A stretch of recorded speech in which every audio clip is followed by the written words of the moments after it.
Hello everyone, this is my channel Shifa guided assess पर आप सभी का स्वागत है। आज मैं जो सीटेट 7 फरवरी 2026 फर्स्ट मीटिंग यानी कि मॉर्निंग में हुआ था, उसकी जो पेपर हुआ उसका आंसर की सॉल्व कराने जा रही हूँ। जी, आप जो अभी उसमें सितंबर 2026 में एग्ज़ाम होने वाला है उसके लिए बहुत हेल्पफुल होगी, क्योंकि आप इसमें से आप हिंदी कोई भी सब्जेक्ट ले लीजिए, उसमें से 5 से 6 क्वेश्चन आपको रिपीटेड अवश्य मिलते हैं। तो आप प्रीवियस अनसॉल्व को ज़रूर सॉल्व करें, उससे आपका एक एनालिटिकल यानी कि एनालिसिस हो जाएगा कि इस टॉपिक से कितने क्वेश्चन और कैसे पूछे जा रहे हैं, क्योंकि हम पढ़ बहुत से लेते हैं, हमें समझ में नहीं आता कि क्वेश्चन कहाँ से आएंगे। तो आप प्रीवियस ईयर को ज़रूर देख लें, ठीक है। और बाकी जो इसमें अगर कोई प्रॉब्लम होगी तो आप पूछ लीजिएगा कमेंट करके, और बाकी अगर नए हो तो इस चैनल को सब्सक्राइब कर लें। आपको इसमें आपको यूपी टेट, सी टेट और जो बीएड के वगैरह स्टूडेंट्स हैं उसके लिए हेल्पफुल होगा, और बाकी और मैं कोशिश करूँगी डिस्कस करने के लिए। तो आते हैं हम क्वेश्चन पे। नंबर 1 क्वेश्चन है, इसमें आपका प्रश्न संख्या जो 121 से 150, ये आपका हिंदी है, तो हिंदी ये सबके लिए कंपलसरी है, कोई ये ऑप्शनल सब्जेक्ट नहीं है, ठीक है। तो इसमें फर्स्ट क्वेश्चन है, 12 से 18 माह की आयु के बच्चे पहचाने जाने योग्य एक इकाई वाली ध्वनियाँ निकालना शुरू कर देते हैं। यह अवधि जिसके अंतर्गत प्रतिदिन की वस्तुओं के लिए एक ही पदावली बोली जाती है, वो क्या कहलाती है? वो कहलाती है आपका एक शब्दी वाक्य अवस्था। नेक्स्ट है, पठन और लेखन कौशलों पर नीचे दिए गए कथनों पर विचार कीजिए कि पठन की समझ और योग्यता लेखन की योग्यता को प्रभावित करती है। राइट है। और पठन और लेखन दोनों पृथक प्रक्रियाएं, बिल्कुल गलत, ये गलत है। और एक दूसरे स्वतंत्र होकर विकसित स्वतंत्र बिल्कुल एक अंतर संबंधित होती हैं, तो भी गलत है। तो इसका राइट आंसर हो जाएगा ऑप्शन ए। सभी भाषाओं में कुछ सर्वमान्य गुणधर्म होते हैं, इन्हें क्या कहा जाता है?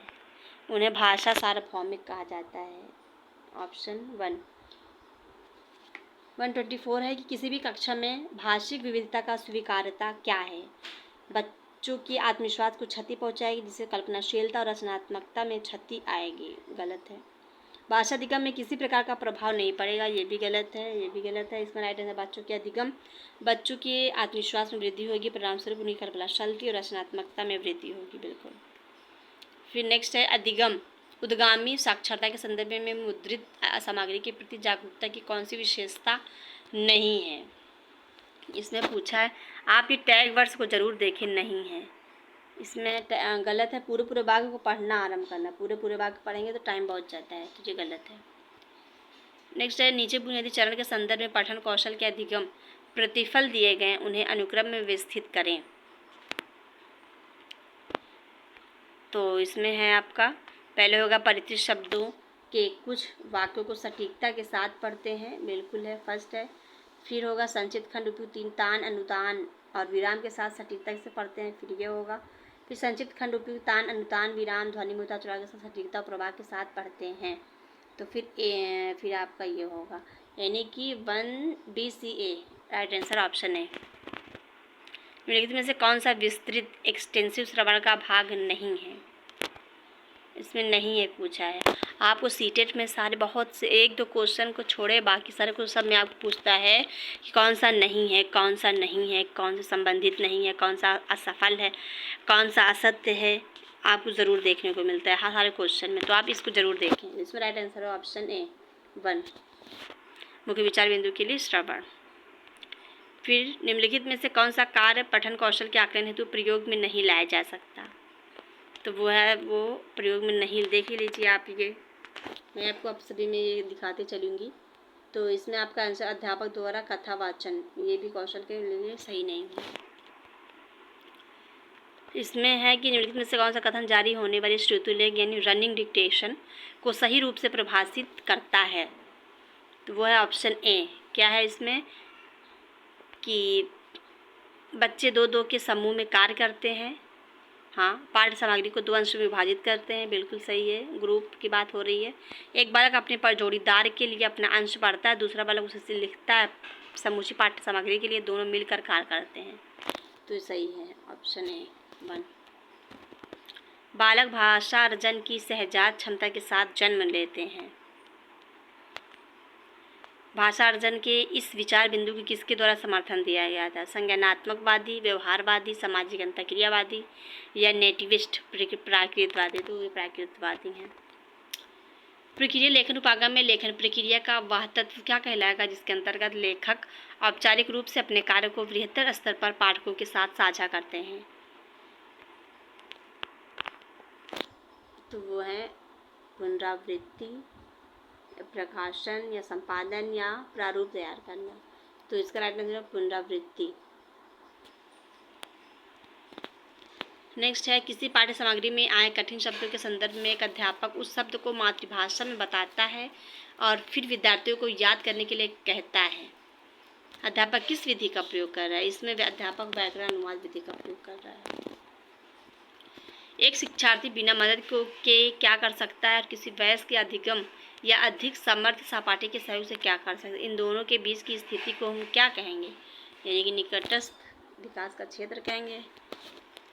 फिर है, प्रामस्तिष्क में क्षति के कारण भाषा के कार्य में विकास जिससे भाषिक स्वरूपों व नियमों को समझने और उत्पन्न करने में कठिनाई हो उसे कहते हैं वाचाघात, अफेजिया।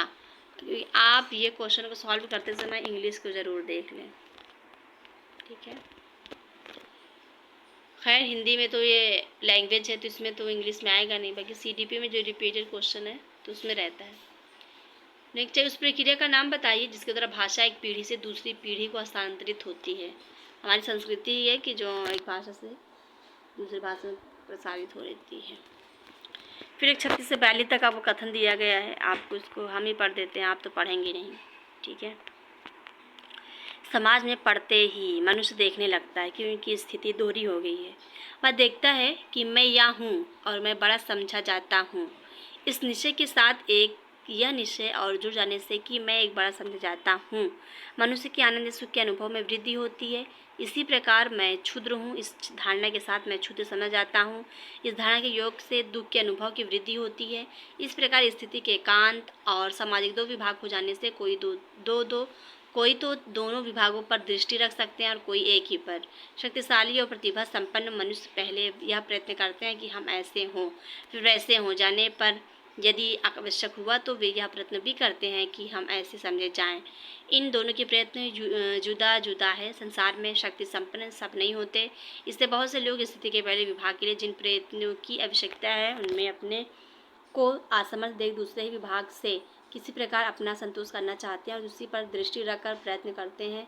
ईर्ष्या ऐसे लोगों के हृदय में बहुत जगह पाती है बिल्कुल, और उनके प्रयत्नों में सहायक भी होती है। भाव परिवर्तन आदि के बल से जिस समुदाय के प्राणी परस्पर ऐसे बन गए हैं कि उनमें इंद्रियानुभाव भाव और भावनाओं तक को जवाब देकर दूसरे के इंद्रियानुभाव और भावनाओं द्वारा निर्वाह कर सकते हैं, उसी से ईर्ष्या का विकास हो सकता है। अतः ईर्ष्या का अनन्य अधिकार मनुष्य जाति ही पर है।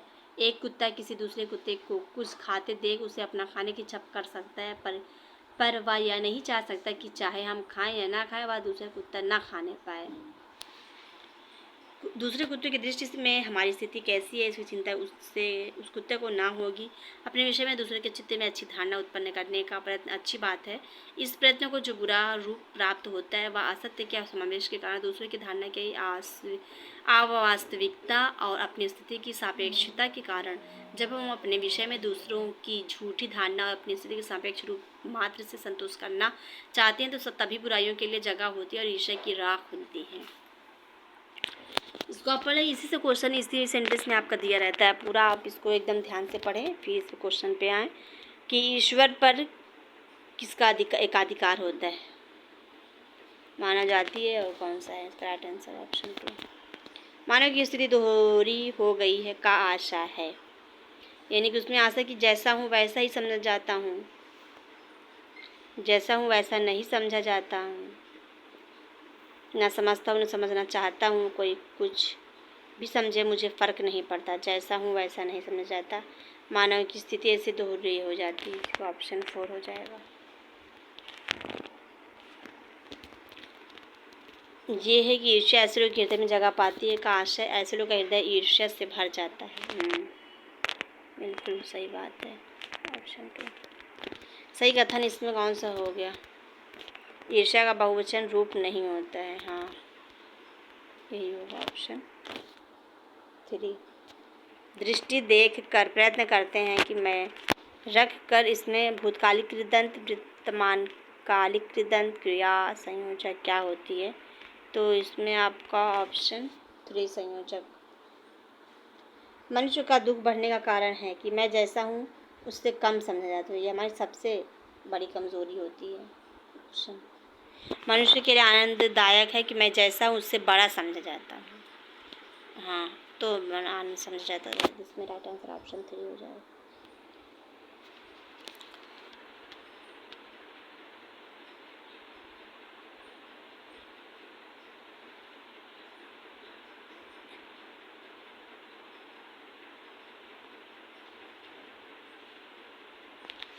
नेक्स्ट पैसेज भी है, इसको आप देख लीजिए। अब इसको अब मैं नहीं पढ़ूँगी, आप ये मैं ऐसे कर दे रही हूँ, आप पढ़ लीजिएगा।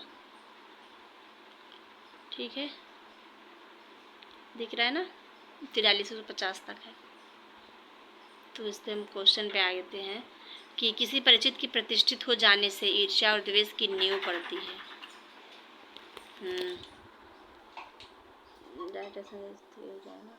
ईर्ष्या पैदा करने के लिए आवश्यक नहीं है किसी का ऐश्वर्य। Right answer option 1। सूत्रपात करने का आशय है, मतलब सूत्रपात करना यानी कि प्रारंभ करना। लड़कपन के साथी की बढ़ती से कोई जलता है, इसमें पैसेज में बिल्कुल भी दिया गया है। पड़ोसी संज्ञा का रूप है, तो पड़ोसी जो है वो सामान्य बहुवचन है। उन्नति के गुप्त बाधक को खोजने पर हमें क्या पता चलता है कि वह हमारा पुराना मित्र है। पूरा रट्टू इसमें पैसेज में लिखा हुआ है। हम ईर्ष्या किससे करते हैं? जिन पर लोगों की हमारे साथ दृष्टि पड़ती है। डैश के बीच ईर्ष्या नहीं फलती फूलती। दूर रहने वालों के प्रति ईर्ष्या नहीं होती है, पास में जो रहते हैं उसके प्रति तो होती है। तो इसमें आपका 2 पैसेज आया हुआ था, और बाकी जो पेडागोजी से क्वेश्चन पूछे जाते हैं हिंदी, इसमें 30 में से 30 क्वेश्चन पूछे जाते हैं। इसको आप पढ़ लीजिएगा। अभी टाइम है 2 महीने का, आप अच्छे से तैयार करेंगे तो हो जाएगा। और बाकी जो अगर कोई भी प्रॉब्लम आती है कि कहाँ से पढ़ें, किसका चैनल ज्वाइन करें, और PDF कोई चाहिए या नोट्स, तो आप हमें एक बार कमेंट करके हमसे पूछ सकते हैं। हेल्प ज़रूर करेंगे इंशाल्लाह। ठीक है, और बाकी जो गलती हुई होगी इसमें आप कमेंट करके बताइएगा। ठीक है, और आप इसको ज़रूर देखें। ये प्रीवियस ईयर का है, 7 फरवरी 2026 को जो सीटेट का एग्ज़ाम हुआ है उसका है, और अभी जो उसमें होने वाला है 2026 सितंबर में, उसके लिए ये हेल्पफुल होगा। ठीक है, ये हिंदी का आंसर की था। ठीक है, धन्यवाद।